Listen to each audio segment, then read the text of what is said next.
Hello everybody, I'm Raphael Perry and I find myself once again drawn to the Fabled Lands.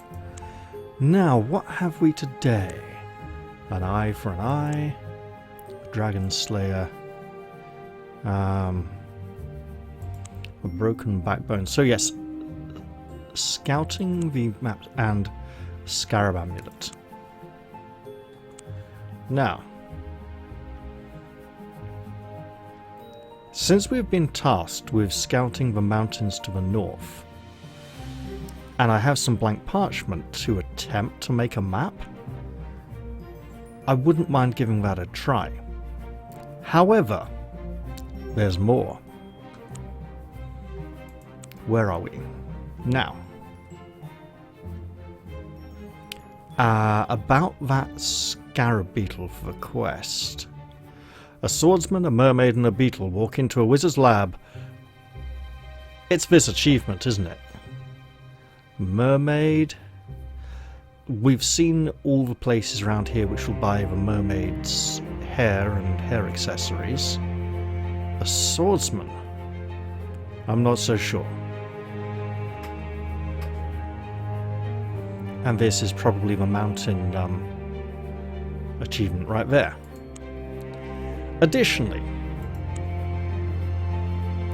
I still have to sort out the Curse of Bakan. I need some Selenium ore, which I can get from the same place as I purchased the parrot fungus, which is up over here.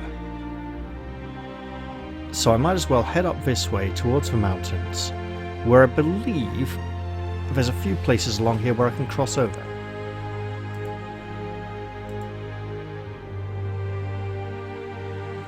You're on a road that stretches across the downs between Haggart's Corner and the coast. And we have a fortunately uneventful journey. The road snakes on between the verdant farmland. To either side you see peasants working in the fields. The barns and thatched roof cottages present an idyll of peace and contentment. We encounter a small stranger. You strike up a conversation with a dwarf who is going in the same direction. He works as a jester in the winter time, usually spending a month at each castle he visits. My jokes and tricks mean I am much in demand. And in the summer? Alas, no one has time for feasts when the weather is fine. His friendly wit inspires you. It seems the dwarf enjoys your company as well. Before you part ways, he presents you with a gift, a potion of comeliness, which we shall take, thus filling our inventory, and once again, we have no room for other items. Bother. I may just need to drink one of these potions. The road to the coast carries a constant traffic of trade goods to and from the hinterland. A group of traders from Saqqara rein in as they see you go by. We have 9 of these titles, so we carry on. Here in the peaceful countryside of southwest Golnir, hay carts rumble down leafy lanes, and peasants look up from their work with a cheery wave. The dangers that an adventurer must often face are easily forgotten in this idyllic setting. The friar tells you that he recently passed through Goldfall. People there imagine they will get rich by searching for gold that falls from the sky. But even if gold did fall from the sky each night, and there was enough for everyone in the world to collect a handful each morning, would that make you rich? He goes on his way. Yes, I believe we've encountered Goldfall before. The white turrets of Castle Ravine rise above the rooftops, above the treetops. Once again, these turrets, very, very black, not very white. From the topmost tower flutters the black lion banner of the Ravine clan. This is the stronghold of Varna, Baroness of Ravine. We will not enter the castle at this time. We will take the road upwards towards the north, upstream, as it were. The road is built of old grey cobblestones, which are now half overgrown with a carpet of rich green grass. Sometimes you pass a patrol of soldiers or a peasant leading his cattle to market. You do not expect any trouble on this well-patrolled stretch of road. "Confess your sins," says the pardoner you meet along the road. "For a small fee I shall grant you absolution." "Oh, how small is that, my friend?" "7 shards. Oh, we'll pay 7 shards. That's not massive." The pardoner gives you a special blessing. It allows you to re-roll any failed sanctity roll once. After making a second attempt at the roll, whether successful or not, the blessing is used up. However, you cannot have more than one blessing of the same type. Understood. We'll go to Delpton. The village of Delpton flourishes by the shipping of grain downriver to Ringhorn. Delpton Market is small by the standards of the great cities of the south coast, but you may find some useful knickknacks. Good to know. However, we're heading up towards the mountains. You're travelling across the fields and farmlands east of the Reist River. And we fortunately have an uneventful journey. Marmarek is a depot town where the prospectors who mine the foothills come to buy supplies. Grey stone-built dwellings huddle under roofs made of slate tiles. You will not find much of interest in the stores at Marmarek. "Pickaxes, candles, tents, buckets, sieves, all you need for mining and prospecting, friends," declares a store owner jovially. Well, let's see. Yeah, pickaxe. I see it. Rope, lantern, more parchment, tent, candle. Okay, and a compass. All good stuff. Ooh, we could sell the candle. We do need the space.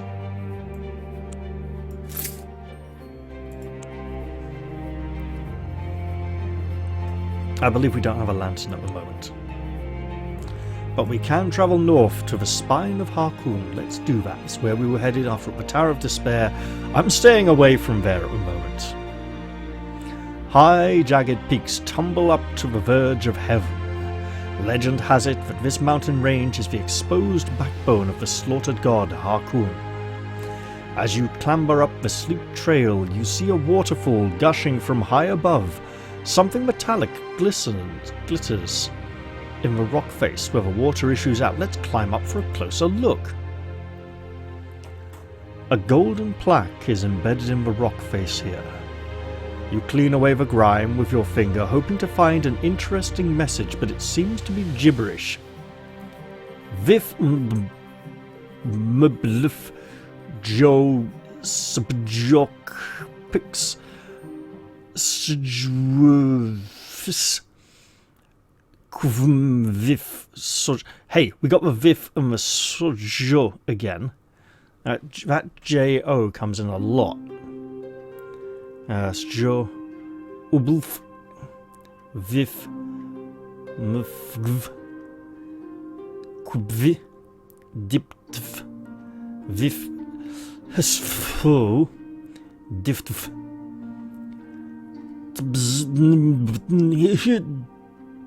Oh no, I messed up. I put another N after the B.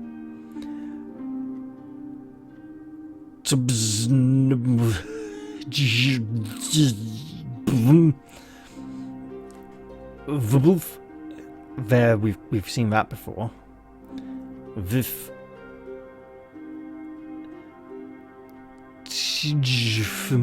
So if Vif, we have Vif, Vif could be V. So T-H-E. H-I. Wait. E-L. Oh! Q-R-S-T-U-V. Yes! Perhaps it is an inscription in the language of old Utaku. Or is it some sort of cipher? Climbing back down, you continue on your way. So, that A before E. So we got the A, E, I, O, and U. Each of them goes back one, and then all the others go back one as well. So consonants and the other ones. So V, H, I, J, K, L, L, A, K, E. The lake.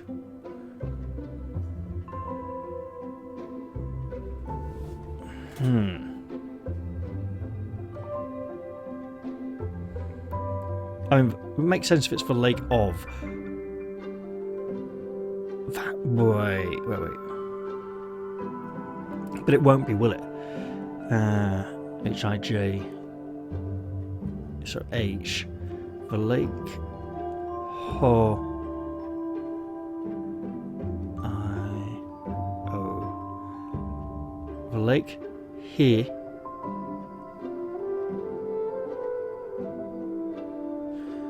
Oh, that's interesting.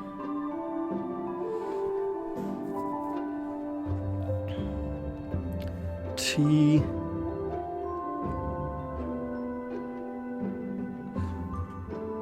Z or A?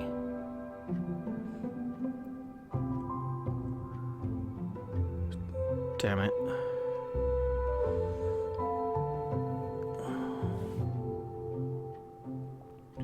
I might need to give this a little bit more thought because of that B and that B.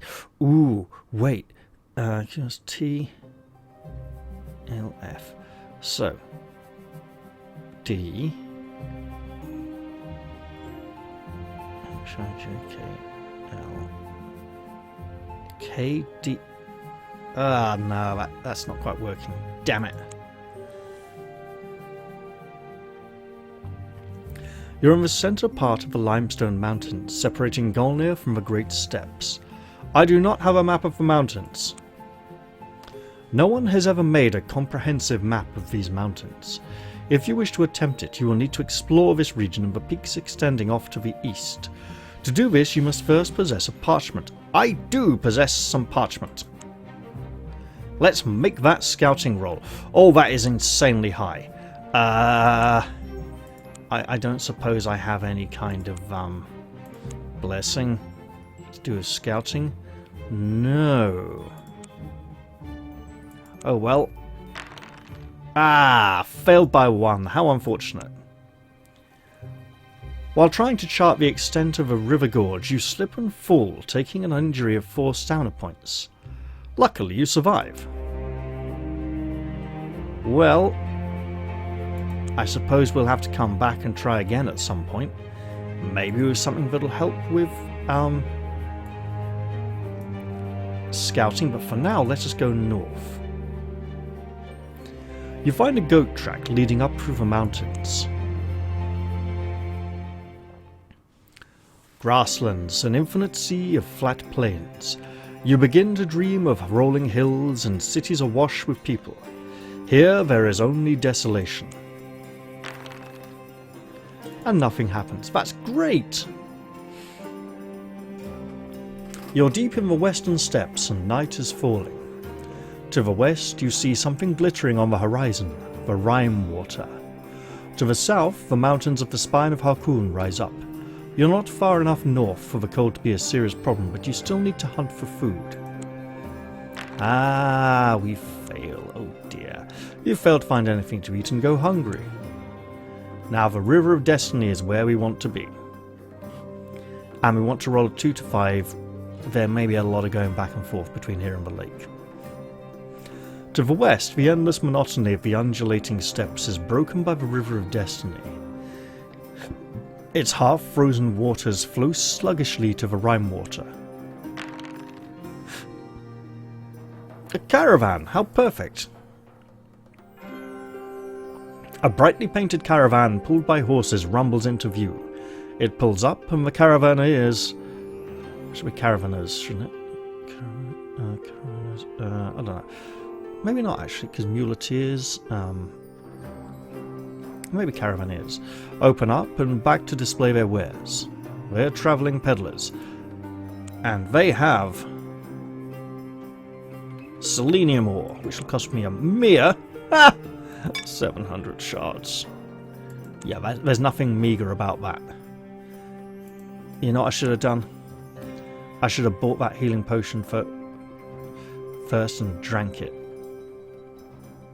And then bought the selenium ore. Oh well. We'll venture into the frozen wastes. You're slogging across the frozen wastes of the steppes.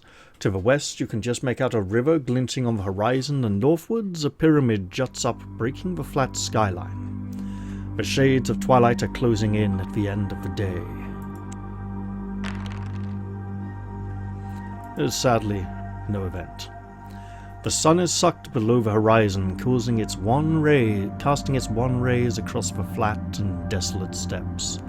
You camp for the night. The fur of your wolf pelt helps to keep you warm. You need to hunt for some food, though.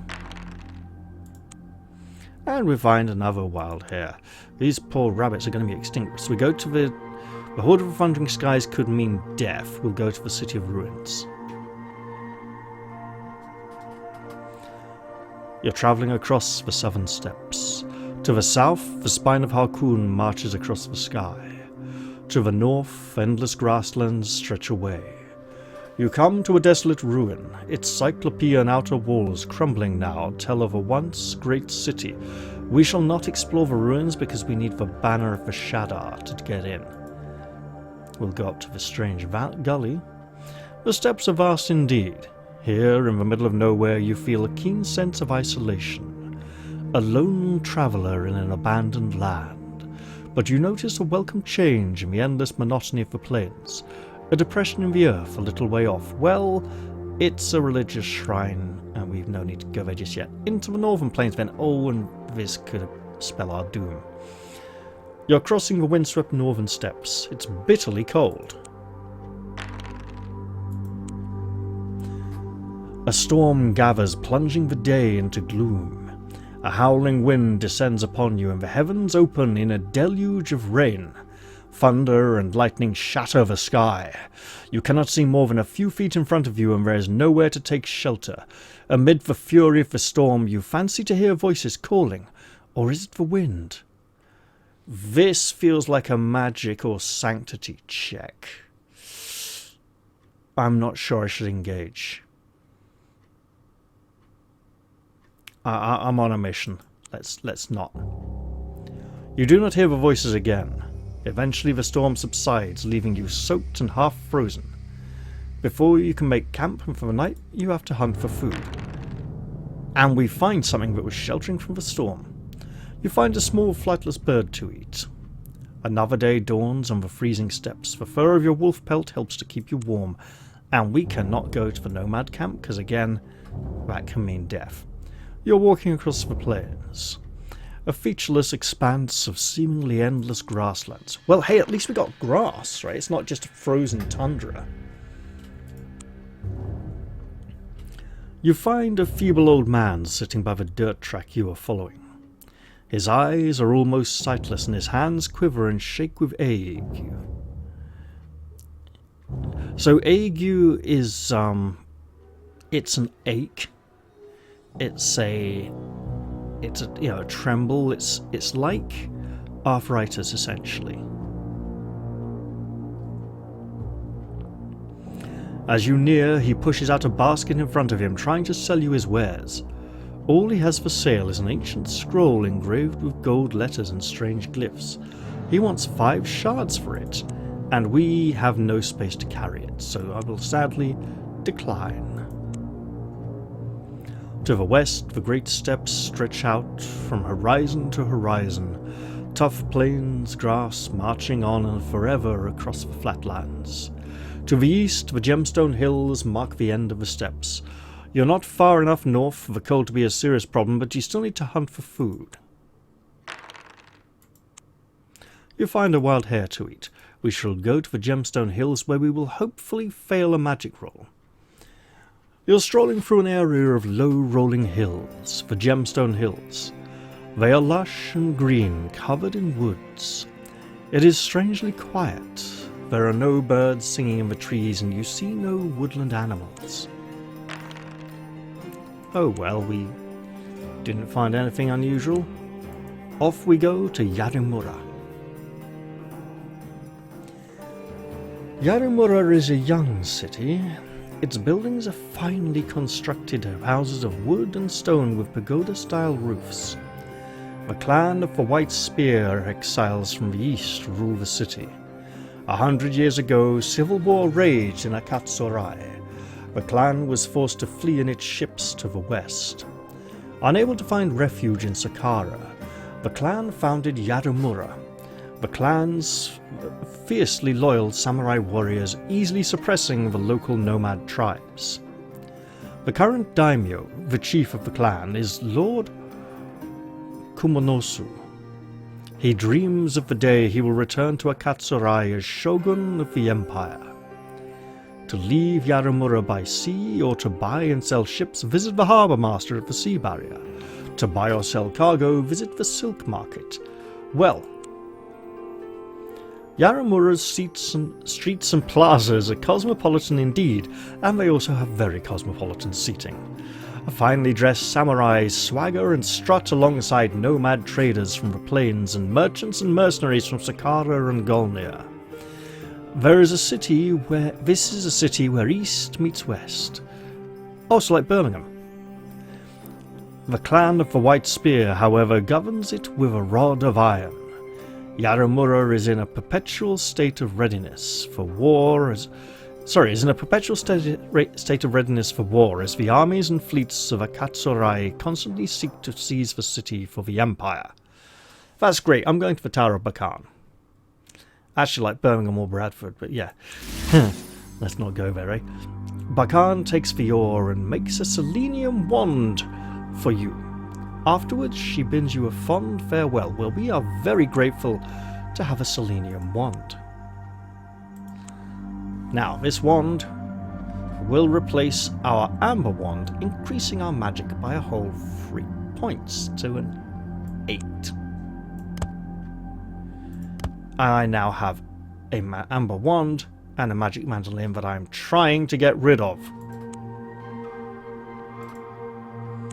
Market, yes, buy my Amber wand. Take it. Take it off my hands. Let it go. Nobody wants to buy my magic mandolin. It's magical.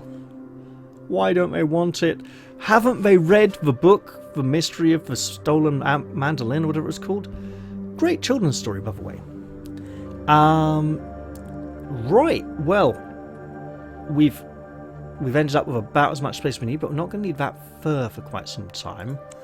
I'm going to go to the inn and rest till fully recovered, and then I think this is a good place to leave the episode because, well, it's gone midnight, so it's technically Boxing Day, and I do have relatives to go visit sometime in the morning, and I should probably go get some sleep.